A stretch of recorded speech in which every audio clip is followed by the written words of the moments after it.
Have you ever wondered why emotional intelligence and leadership are essential? You might also be wondering what this has to do with you.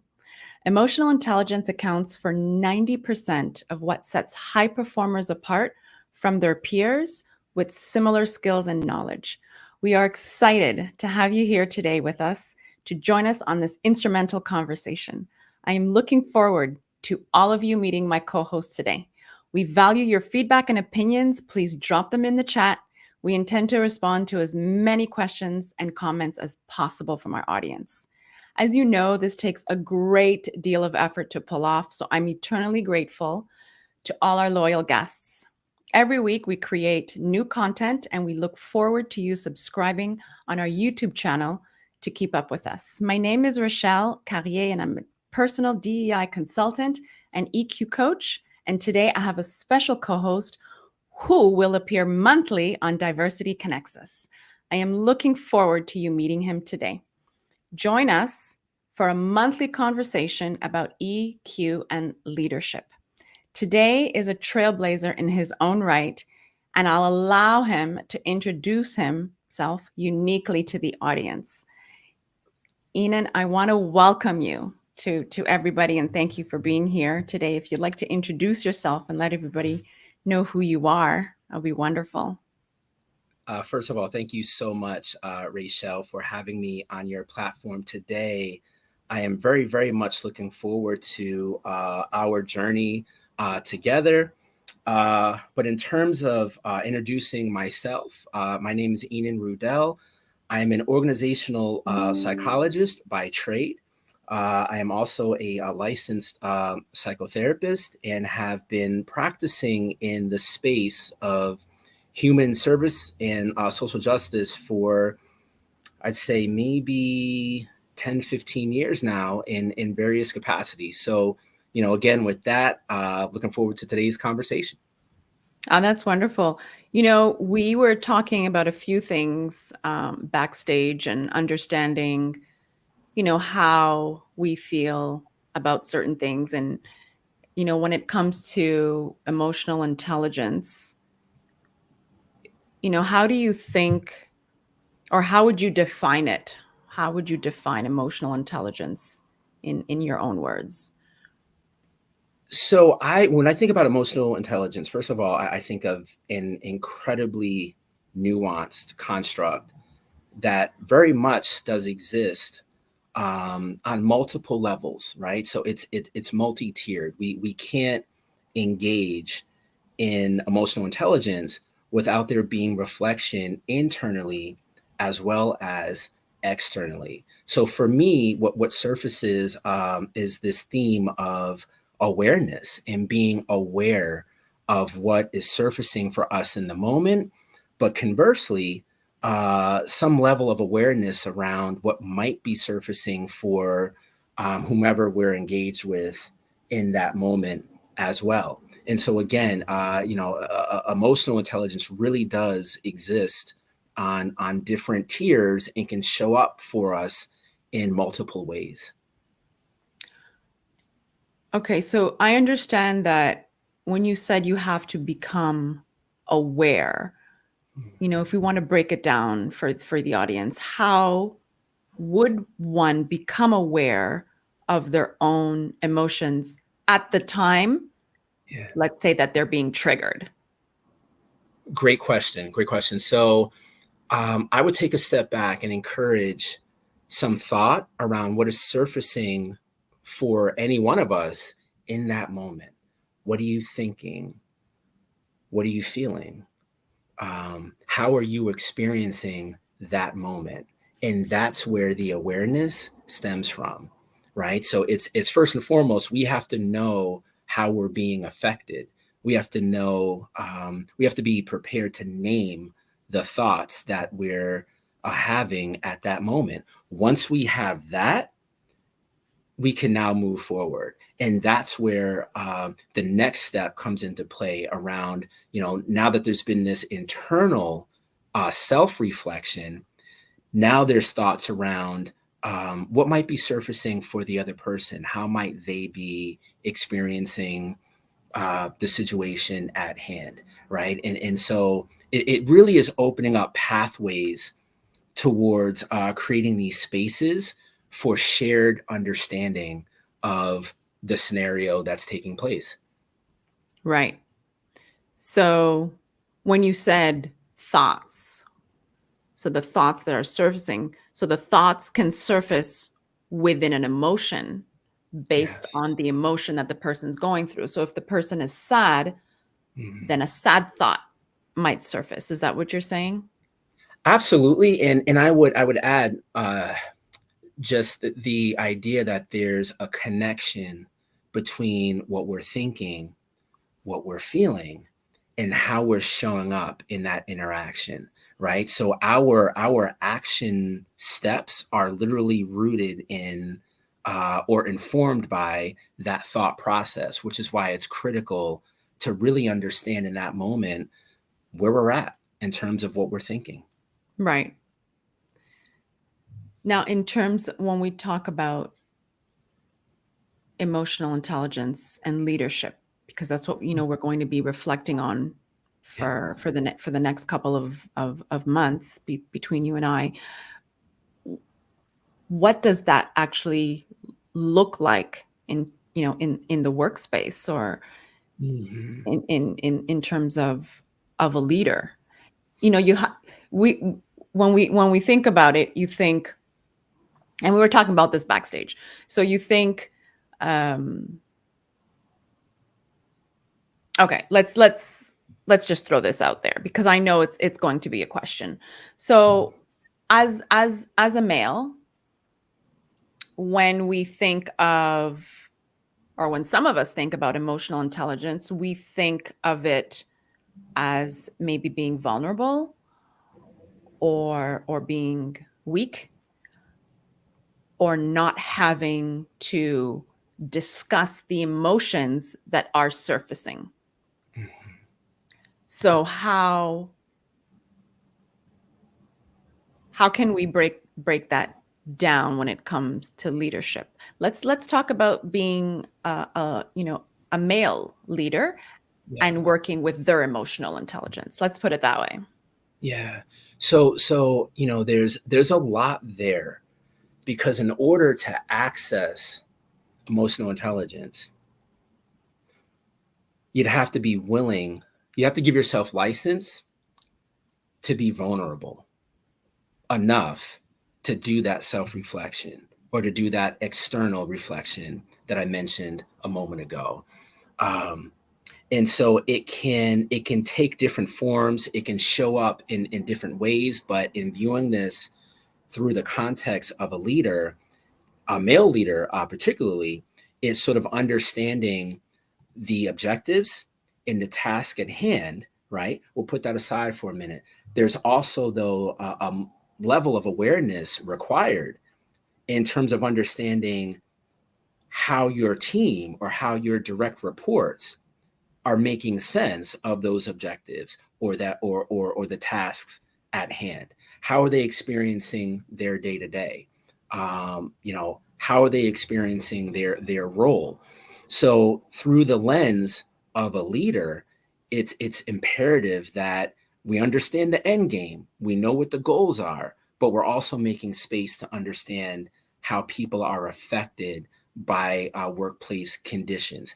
So to go back to your question specific to now male leaders, in understanding that this idea of emotional intelligence oftentimes for some may not feel natural and may actually challenge their perception of what it means to them to be a man in a position of leadership. So it really begins with working through that first. EQ can be something that you either inherently have or it can be something that you can work to acquire. But it definitely, I think just simply having some awareness around how some of us are challenged by it, I think that's probably a good place to begin, particularly for male leaders. What surfaces for a male leader, for example, when they um, make space to reflect on how their direct reports are experiencing the workplace. That right there may feel sort of heavy and may not come naturally. Right. So, it's safe to say that, in order for emotional intelligence or for us to be able to do the work or to develop this necessary skill, that it allows for more authenticity. Does it allow for more authenticity in the workspace? Absolutely. And it creates spaces ideally for one to bring their whole self into the workplace, right? And so to speak to that for a minute, it's feeling psychologically safe enough to share what it is you're experiencing as you're going through the motions, right? So as you're working towards the established goal, what is it feeling like for you? Where are some of the challenges surfacing? Where are some of the strengths surfacing? Absolutely, there's a aspect of EQ that can foster authenticity as well. Right. So in your workspace, how does it show up for you in your day-to-day? So I think, and this is an interesting question, right? So I'll say this because I think I'm still sitting with your first question around being male, right? And often finding myself in positions of leadership. Um, for me, there seems to always be this awareness around my colleagues or in instances where I have direct reports. I typically actually begin from that place of, how am I being experienced in that interaction? And for me, what that looks like is creating pathways to have that conversation, because one thing we don't want to do is make assumptions. So if we're going to talk about emotional intelligence, we should also probably touch on the importance of dialogue and the importance of listening. So for me, what it looks like is asking people how they're experiencing, maybe something I've said or an objective that I've given, or, maybe even getting insight into how they perceive their role. So for me, it shows up through dialogue and a willingness to enter in the conversation, knowing that there's going to be those times where sometimes you hear some information that you don't really want to hear, but is critical to creating a healthy, psychologically safe workplace environment. Can you repeat that? Absolutely. So it is critical to create spaces for dialogue, even in instances when the nature of that conversation could surface some things that are difficult to hear. But if the end result is creating a space that's psychologically safe, where people feel that they can bring their full self to the workspace, then it's worth entering into. Dialogue is then worth entering into. Right. I'm so happy you said it twice because it triggered me the 2 times. Mm. And I'll tell you why. I think also there is a part of emotional intelligence is also feeling uncomfortable. So as you were saying that, I was thinking in my head, that just made me uncomfortable Yeah. because now I'm being vulnerable. And how do I, let's say you're my direct report, how do I go to, Dr. Rudell and say that this is how I'm feeling right now? There's a level of discomfort that I can't really pinpoint, but I have a whole 8 hours in front of me that I have to work. Mhm. Yeah. That space, we need to sit with that space. Absolutely. I have to sit with Mhm. that level of discomfort Yeah. and understand that it's not the other person who made me uncomfortable. It's just something that's just stirring inside and it's releasing an emotion, fear, or it could be so many things. It's releasing an emotion that I have to sit with. And I Yeah. think this is what happens. We don't sit with the discomfort. Not often enough. And in fact, as a coping strategy, almost like as a defense mechanism, we're oftentimes more likely to formulate assumptions, right? So that then, it's like it's our way subconsciously of making meaning or making sense out of what it is we think we see, right? And so, in those instances, it's sort of shying away from the potentially uncomfortable dialogue and formulating these assumptions so that then you can go forward thinking that you have all that you need in terms of information, when in actuality, you don't. And so, that discomfort that you speak of is critical to creating an emotionally intelligent workspace. And just to take a step back for a second, for those that are not sold on EQ, right? There is data to support the business case for it. Emotionally intelligent workplace environments see lower levels of turnover and higher levels of employee satisfaction and engagement. So it's worth working through that discomfort. It's not easy, but it's worth at least sort of sitting with it a little bit. Right. And how does that strengthen a relationship? In what ways does EQ strengthen relationships, you think? So, I've done some research actually around emotional intelligence not that long ago, and probably um, the most common theme that would surface in the research is it really does create this pathway where two people can reach a place of shared understanding. Once that place is now reached, there's also the likelihood of formulating now a deeper connection, a deeper relationship, because now you understand me and I understand you. I've had a chance to share with you my thoughts, my insight, my feelings on whatever it is. You've had a chance to do the same with me. We've now, like pieces to a puzzle, we've laid it out between us, and we've now been able to sort of put it together in a way that will enable us to move forward in a productive way. Right. I had a few thoughts as you said that. Do you believe that workspaces should have an employee resource group, an ERG, so that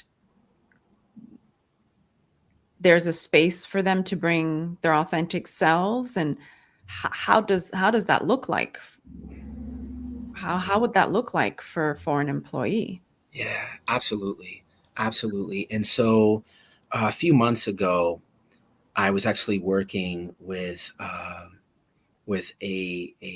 probably a half dozen or so ERGs, and one of my sort of takeaways from that time period was how powerful ERGs can be for a workforce.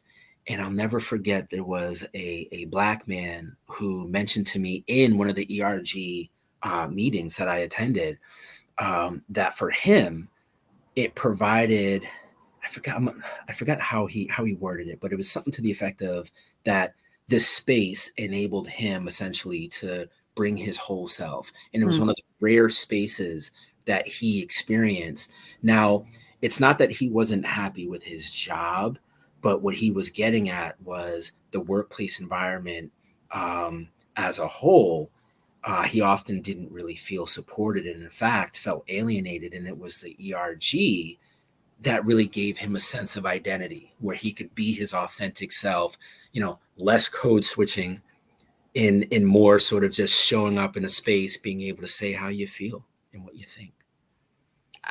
I'm happy you mentioned that because that's exactly what I was thinking. You know, we'll let the audience know afterwards what we're working on together, and how we were amazingly put together to help our audience grow and become more emotionally intelligent. But to go back, the let's go back to code switching for a split second. And that in and of itself, I really believe requires emotional intelligence. And Yeah. it's some people might see it in a negative way and some people might see it in a positive way. Mhm. I think it takes a certain level of emotional intelligence, and I'll say why. Because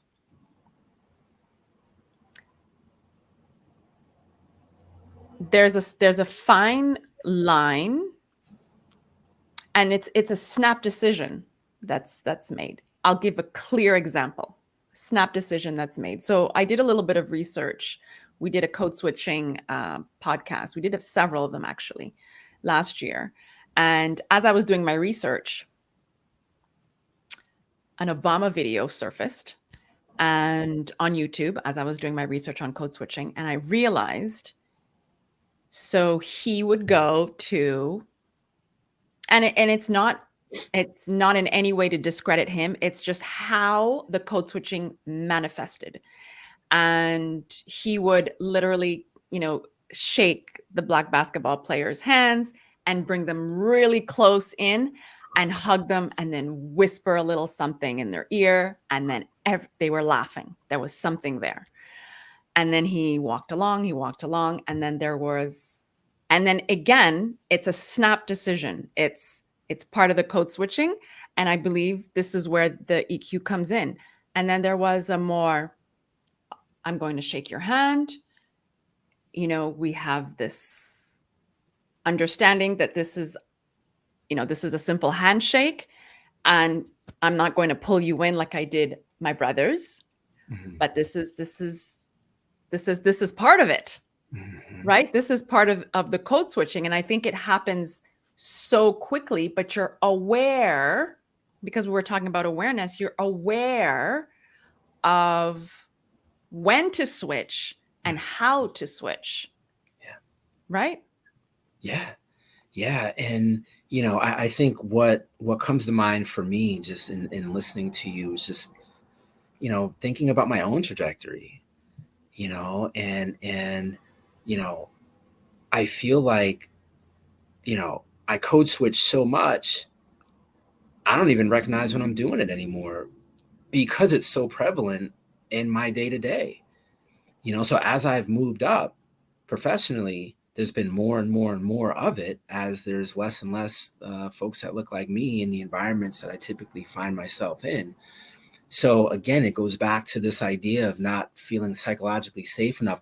And it's interesting because as we're having this conversation, I'm recognizing, like, I'm making some connections myself. I guess I never understood the connection or recognized the connection between psych safety, code switching, use of emotional intelligence to navigate all of that, right? Um, but yeah, I mean, for some, and I'll speak for myself. It's felt almost like a survival mechanism at various points. Speak the language of the environment that you're in. Mm. Mm. I had several thoughts. So, speak the language in the environment that you're in. So, what other language would you be speaking? Yeah, it's a really great question. It's a really great question. I mean, at the level that you're at, Yeah. what what constitute the language that you should be speaking? Hmm. Yeah. I mean, you're at a point now where you've really worked hard to get to where you were. Hmm. And would you say, do, do you bring your authentic self to the workspace? In instances, Hmm. and what makes the difference there is that psych safety. So when I feel like I'm in an environment where I can bring my whole self and I'm not going to be judged, critiqued, or anything of that nature, I am more likely to bring my full self. Conversely, in instances where I don't feel like those elements are present, I'm more likely to go through the motions, because at the end of the day, this goes back to a concept. When I was actually going through the dissertation process, I stumbled on a concept called two-ness, right? And so this idea of being an American, but being a Black American, right? And so how do you make sense of those two identities as you move throughout your day to day? So for me, as a Black male who holds a doctorate, um, there's a lot there around identity that I'm always having to think about. Um, I certainly wish that that wasn't the case, um, but it is. It's my reality. It's pretty timely, I think, that we're having these Mhm. conversations, because it puts us in a position Yeah. where we actually have to process and Mhm. understand our own EQ Yeah. to be able to push further and to make it uncomfortable, Yeah. and to understand, and we talked about this literally seconds before we came on the show, how I feel uncomfortable in this space. I am the only in this Mhm. space, but how do you embody it? Yeah. Right? How do we embody that level of discomfort? How do we give ourselves grace? Because I think a lot of it comes from not giving ourselves grace. I think Yeah. we both agree that we're probably, and I don't know if I should be saying this out loud, but we work a lot. Yeah. And right, our we have good work ethics, Mhm. and that probably stems from, you know, our upbringing on having to work twice as hard, Yeah. right? But when do we say, I have worked, I have done what I have done, and I am proud of what I've done, and now I'm going to hold the space for myself to allow others to feel comfortable, right? I And love. that's right. And I think it's part of being, now you've pushed through the discomfort Mhm. and now you're embracing it and saying, okay, I told my daughter that a few times. So she was scared to do, she sang 12 songs. Her little grade 1 class sang 12 French songs in front of hundreds of people. And for Wow. 4 months, she said, I'm not going to do it. I'm not going to do it. And I'm scared. And I'm scared. And I said, well, dance with your fear. Mm. And then her little blue eyes were looking at me like, what? Dance with your fear? I said, yeah, the fear is going to be here, but you still have to sing. But as you're singing, the fear becomes smaller and smaller and smaller. And I think that's where the level of discomfort comes once you embrace it and you're like, ah, I did it, Mhm. Yeah. and I'm going to live in this space because now it's a space of safety for you. And then now you make everybody else feel comfortable. That's such a beautiful sentiment. And I'm listening to you, and at the same time, sort of asking myself, yeah, when is that? When is that point?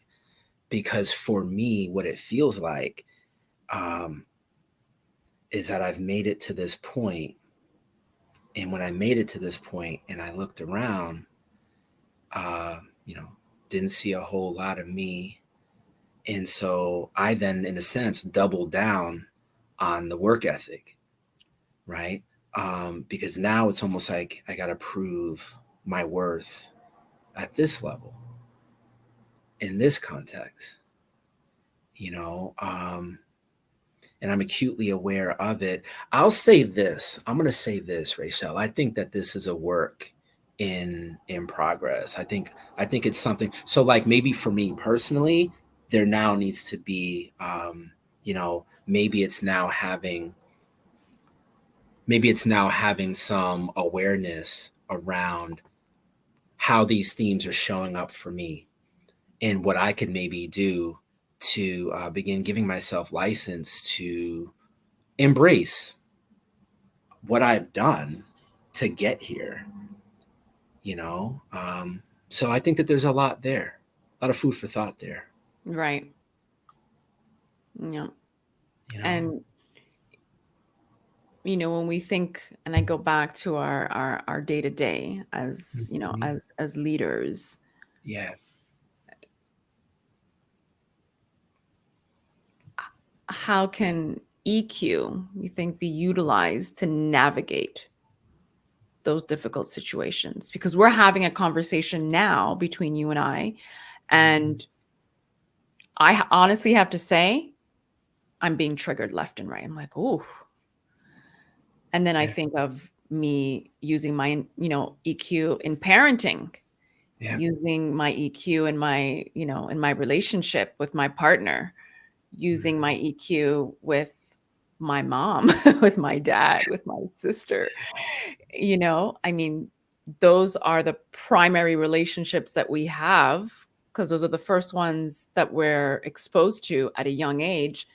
And then we have to learn how to navigate. Goes back to the question, how to navigate now those difficult situations with our primary relationships, and then our work relationships, Yeah.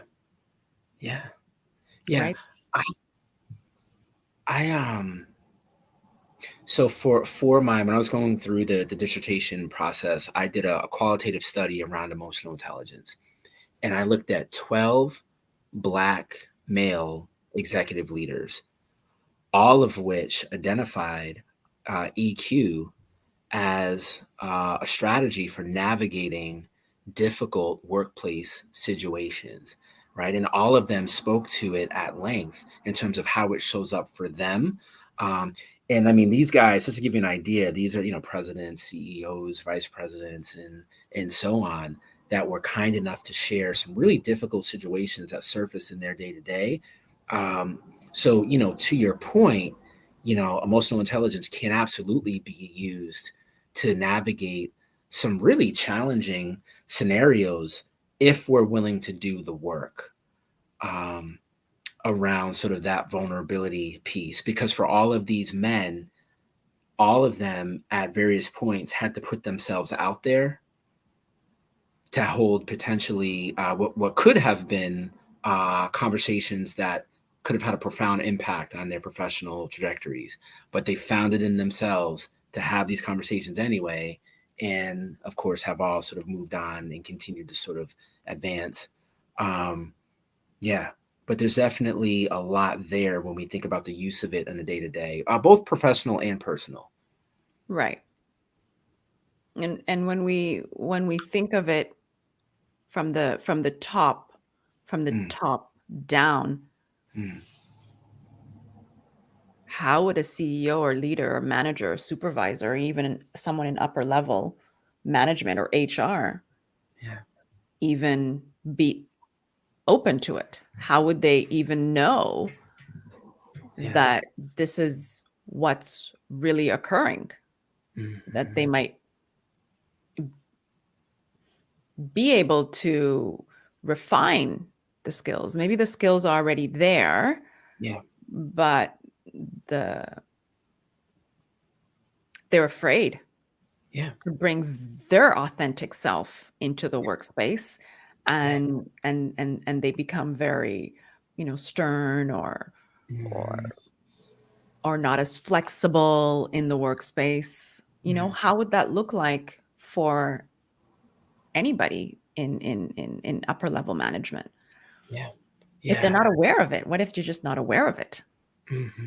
Well, and to piggyback on that for a second, there are some, and I've heard this argument made recently, um, that feel like EQ belongs outside of the workplace, right? The workplace is very much, for lack of a better term, it's black and white. It's goal oriented. It's centered around objectives, right? So there's no room for this sort of talk around how we're feeling or what we're experiencing, right?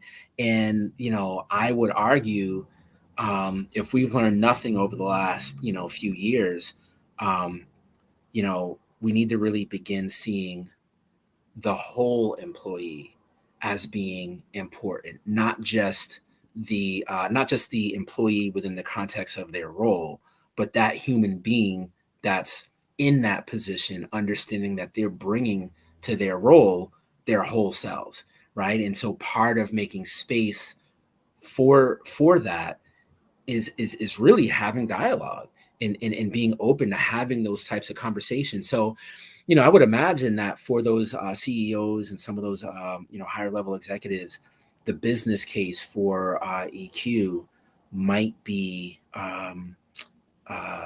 the most helpful sort of strategy for helping them get the importance of it in a work context. Right. It's really interesting because I read an article in Harvard Business Review, and there was a research done by EQ provider. It's called Talent Smart, and they show that EQ or EI, emotional intelligence, is the strongest predictor of performance. Mm-hmm. So they're really, hitting their bottom line, because it's, Mm-hmm. in essence, this skill actually helps and is the strongest predictor of workplace performance. Would you agree? Absolutely.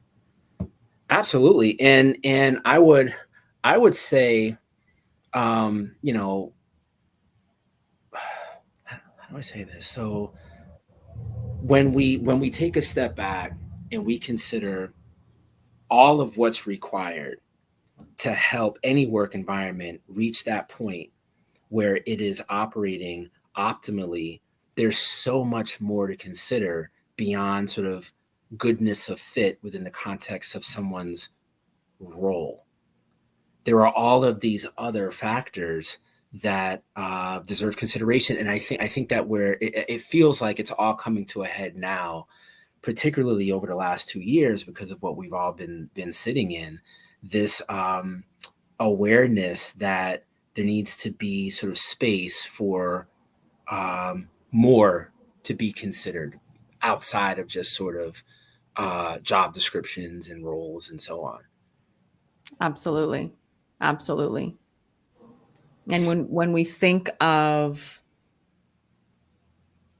when we think of being in the workplace, I think it's really important when we view emotional intelligence. It actually helps lessen toxicity in the workplace, Yeah, right? yeah, yeah. It allows people to stay calm under pressure, Mhm. right? You resolve conflict effectively and you respond to coworkers or other leaders with empathy. That's what it boils down to. Yeah, yeah. Because those pathways for dialogue are being created. And if we're having conversation, if we're having meaningful conversation, the kind of conversation that creates spaces for us to not just check in with one another, but to understand how we're experiencing the immediate environment. If those spaces are being created, it would stand to reason that, simultaneously we're creating opportunity for people to bring their whole self, their focus, their energy to that role, um, in a way that would likely be beneficial. Now, again, going back to that business case, be beneficial now on an organizational level. Right. Should we jump and tell them about our little project? Let's I'm do it. gonna okay, you go first. Let's do it. Let's do it. So I am thrilled to share with everyone our upcoming project. I guess would I call it a project? Call it a project. Okay.